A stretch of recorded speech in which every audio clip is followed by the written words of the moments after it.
الرحيم الحمد لله رب العالمين والصلاة والسلام على أشرف الأنبياء والمرسلين نبينا محمد وعلى آله وصحبه أجمعين ومن تبعهم بإحسان إلى يوم الدين وبعد.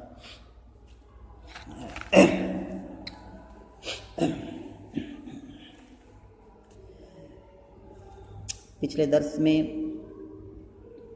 ہم لوگ جو بات پڑھ رہے تھے وہ دمنہ کا کلام تھا، اور معلوم ہونا چاہیے، سب کو پتہ ہی ہوگا کہ یہ جو باب چل رہا ہے یہ ہے باب الاسد والثور، اور یہ باب الاسد والثور کلیلہ و دمنہ کتاب کے جو ابواب ہیں ان میں سے کافی ایک اہم باب ہے، اور اسی باب کے جو ہے جو دو پاتر ہیں، جو دو کیریکٹر ہیں، انہی کے نام پر صاحب کتاب نے اس پوری کتاب ہی کا نام کیا ہے، کلیلہ و دمنہ رکھ دیا ہے. اور اس کی کہانی، اس کی جو تفصیل ہے، جو ڈیٹیل ہے، میں نے کتاب کو پڑھانے سے پہلے کافی ڈیٹیل سے میں نے وہاں وضاحت کی تھی، سب کو پتہ ہوگا. تو یہاں پر جو ہے پچھلا والا جو درس تھا اس درس کے اندر دمنہ کی باتیں چل رہی تھیں. پھر سے ایک بار کہہ رہا ہوں کہ دمنہ اور کلیلہ یہ دو بھائی ہیں، اور یہ دونوں کیا ہے، سیار ہیں یا گیدڑ ہیں، اور یہ کیا ہے، ایک اسد کے اس میں رہتے ہیں، ایک جنگل میں رہتے ہیں جس کا راجہ شیر ہے یا اسد ہے، وہاں پر یہ دونوں رہتے ہیں. دمنہ چاہ رہا ہے کہ اس کی جو یہ دونوں کی جو حیثیت ہے وہاں پر، جو ان دونوں کا جو پوسٹ ہے، ان دونوں کا جو رتبہ ہے وہ کافی بہت اونچا نہیں ہے، مطلب یہ لوگ لو گریڈ کے ہیں. دمنہ چاہتا ہے کہ کوئی ایسا کام میں کروں تاکہ میں بادشاہ کے یہاں بالکل بلند مقام و مرتبے پر فائز ہو جاؤں، اور وہ الگ الگ طریقے سے پلاننگ کرتا ہے، لیکن کلیلہ اس کو روکتا ہے بادشاہ کے یہاں قریب جانے سے، اور اس کے خطرات کو جو ہے دمنہ کو گناتا ہے، بیان کرتا ہے. تو اس سے پچھلا جو درس تھا اس سے پہلے والے درس میں کلیلہ نے کیا ہے، جو کہ دمنہ کا بھائی ہے، کلیلہ کو مختلف طریقے سے مثالیں بیان میں کر کے جو ہے سمجھایا تھا کہ نہیں جانا چاہیے بادشاہ کے یہاں، یا اسد کے پاس نہیں جانا چاہیے تمہیں. دیکھو کیسے کیسے مطلب لوگوں کی مانیتائیں ہیں، لوگوں کی باتیں کیسی کیسی ہیں کہ نہیں جانا چاہیے، بڑا خطرناک ہوتا ہے، مطلب اس طرح سے بادشاہ کے یہاں کام کرنا، سلطان کے یہاں کام کرنا، اور الگ الگ مثالوں کے جیسے کہ پچھلے درس میں کیا ہے باتیں آ چکی ہیں. اس کے جواب میں دمنہ نے کیا کہا تھا؟ دمنہ نے پچھلے درس میں جو ہم نے پڑھا تھا، دمنہ نے کہا تھا کہ ٹھیک بات ہے، تم صحیح کہہ رہے ہو، لیکن کسی بڑے مقصد کو حاصل کرنے کے لیے آدمی کو جو ہے خطرات کا سامنا کرنا ہی پڑتا ہے، اور جو آدمی خطرات کا سامنا نہیں کرے گا، سوچے گا کہ میں کوئی پریشانی نہ آئے، تو وہ کبھی بھی کسی بڑی چیز کو حاصل نہیں کر سکتا، بڑی چیز تک کیا نہیں پہنچ سکتا ہے. یہ بات تھی. اور پچھلا جو آخری جو جملہ تھا جس کے اندر کیا ہے کہ دمنہ نے ایک بات کہی تھی کہ مطلب جو ہے 3 چیزیں ایسی ہیں جن کو آدمی نہیں حاصل کر سکتا ہے مگر یہ کہ جب اس کے پاس بلند ارادہ ہو، اور دوسری چیز یہ ہے کہ خطرات کو جھیلنے کا یا خطرات کا سامنا کرنے کا اس کے پاس جذبہ ہے. اب وہ 3 چیزیں کون سی ہیں، یہیں سے ہمارا درس کیا ہے آج کا شروع ہوتا ہے.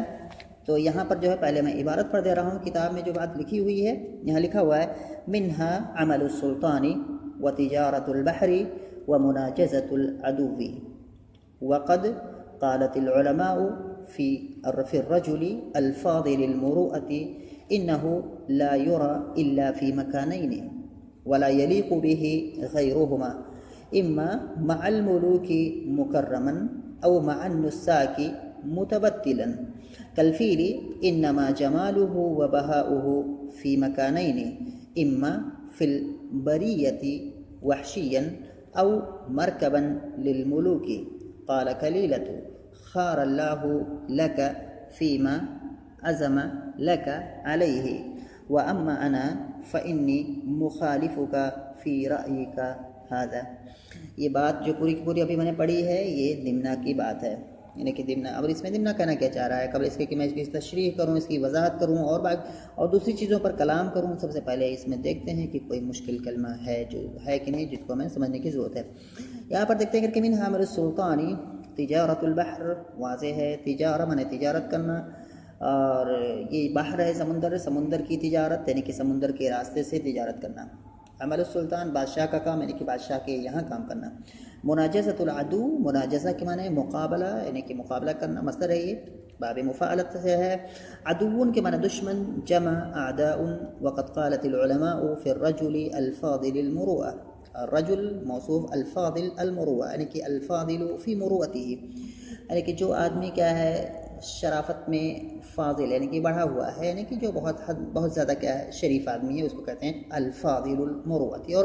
اس پر کافی ڈیٹیل سے میں نے کیا ہے پچھلے درس میں کلام کیا، اس کو میں یہاں پر ریپیٹ نہیں کروں گا۔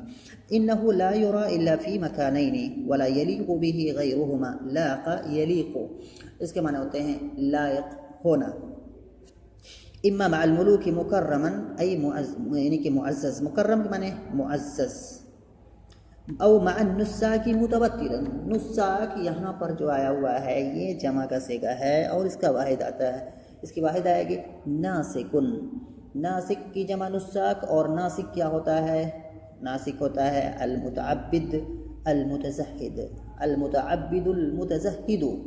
ایک عبادت گزار جو عبادت کرتا ہے تو اس کے دماغ میں کیا کوئی پلاننگ چلتی کہ یہ کام کرنا ہے، وہ کام کرنا ہے، فلاں فلاں پروجیکٹ، یہ پروجیکٹ نہیں۔ المتعبد ایک آدمی ایسا عبادت گزار، المتزہد جس کو کیا ہے دنیا اور مافیہ میں کوئی انٹرسٹ نہ ہو،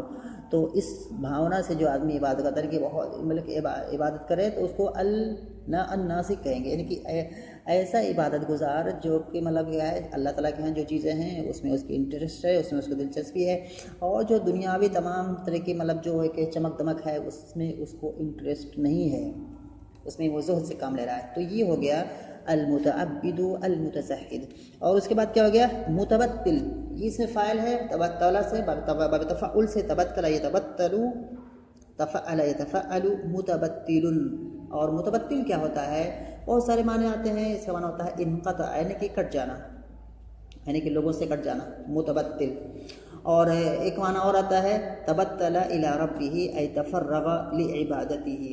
کہ آدمی غیر ضروری جو کام ہیں ان سے کٹ کر کے، ان سے دور ہو کر کے اللہ تعالیٰ کی عبادت کی طرف کیا ہے راغب ہو جائے، تو یہ ہوتا ہے متبتل۔ تقریباً دونوں کلمات جو ہیں ایک دوسرے کے معنی ادا کر رہے ہیں آسانی سے، اور تھوڑا سا تاکید بھی اس میں ہو جائے گا، اس لیے یہاں پر لایا ہے۔ آگے جو ہے جب اس کا مفہوم کریں گے تو پھر بتائیں گے کیسے کیا ہوگا۔ کالفیل انما جمالہ و بہاؤہ، بہاء کے معنی ہوتا ہے رونق، فی مکانین اما فی البریہ، بریۃ کے معنی ہوتے ہیں الخلق یعنی کہ مخلوق، البریہ مخلوق جمع برایا، وحشیا یعنی کہ وحشی جو کہ میرے جنگل میں رہنے والا ہے، او مرکبا للملوک، مرکب رکیب یرکب باب سمیہ سے آتا ہے، مرکب یہ مفعل کے وزن پر ہو جائے گا جو کہ ظرف ہے، تو ظرف کا معنی کیا ہو جائے گا؟ یعنی کہ وہ جگہ جہاں پر سواری کی جاتی ہے، تو جو جس پر سواری کی جاتی ہے یعنی کہ وہ کیا ہوگا؟ سواری ہوگا، چاہے کہ اونٹ ہوگا، گھوڑا ہوگا، یا آج کے زمانے میں کار ہوگی، بس ہوگی، ٹرین ہوگی، ہوائی جہاز، یہ سب کیا ہے ہم مرکب کہہ سکتے ہیں کیونکہ ان پر ہم کیا ہے سواری کرتے ہیں، تو لفظی معنی یہ ہو گیا مرکب کا۔ او مرکبا للملوک، ملوک ملک کی جمع ملوک بادشاہ۔ قال کلیلۃ خار اللہ لک فیما عزم لک علیہ، خار یخیر باب ضربہ سے آتا ہے، خار یخیر یعنی کہ خیر عطا کرنا، خیر خیر سے ہے یعنی کہ بھلائی یا اچھائی یا خیر عطا کرنا، تو خار اللہ لک، اللہ تعالیٰ تمہارے لیے کیا ہے خیر عطا کرے، فیما عزم علیہ لک، اس چیز کے اندر جس چیز پر اللہ تعالیٰ نے عزم کیا ہے، ارادہ کیا ہے، کس کے لیے؟ تمہارے لیے۔ تو اس طرح سے معنی ہے، آگے آئے گا وَأَمَّا أَنَا فَإِنِّي مُخَالِفُكَ فِي رَأْيِكَ هَذَا، تو یہ واضح ہے۔ آتے ہیں اس کے مفہوم کی طرف، اس میں دیکھتے ہیں، کہہ رہا ہے دمنا کہہ رہا ہے منها عمل السلطان، یعنی کہ وہ تین چیزیں جہاں پر خصالاً ثلاثاً جو پہلے اس نے ذکر کیا ہے، تو کہہ رہا ہے منها عمل السلطان، ان تین چیزوں میں سے پہلی چیز کیا ہے؟ بادشاہ کا کام، یعنی کہ بادشاہ کے یہاں کام کرنا ہے، وتجارت البحر، اور سمندر کی تجارت ہے، یعنی کہ سمندر کے راستے سے تجارت کرنا ہے، ومناجزۃ العدو، اور دشمن کا سامنا یا دشمن کا مقابلہ کرنا ہے، تو یہ تین چیزیں ہوں گی۔ اور اس کے بعد جو ہے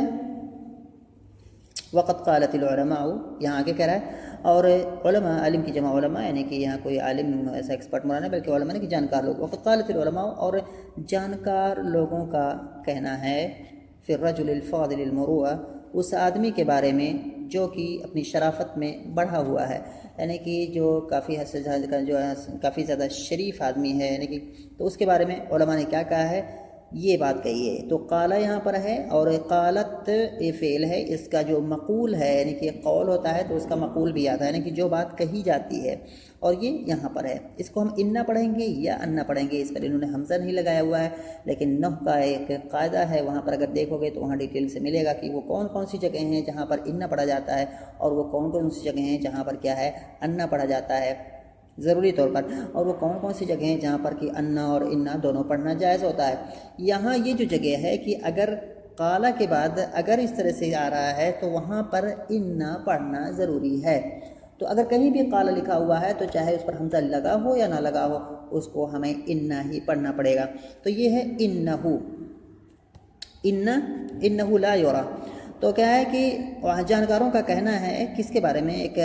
حد سے زیادہ یعنی کہ بہت زیادہ جو شریف آدمی ہو اس کے بارے میں کیا کہنا ہے، یہ کہنا ہے انہو لا یرا الا فی مکانین، یہ کہ وہ یعنی کہ الرجل الفاضل یعنی کہ وہ آدمی نہیں دیکھا جاتا ہے الا فی مکانین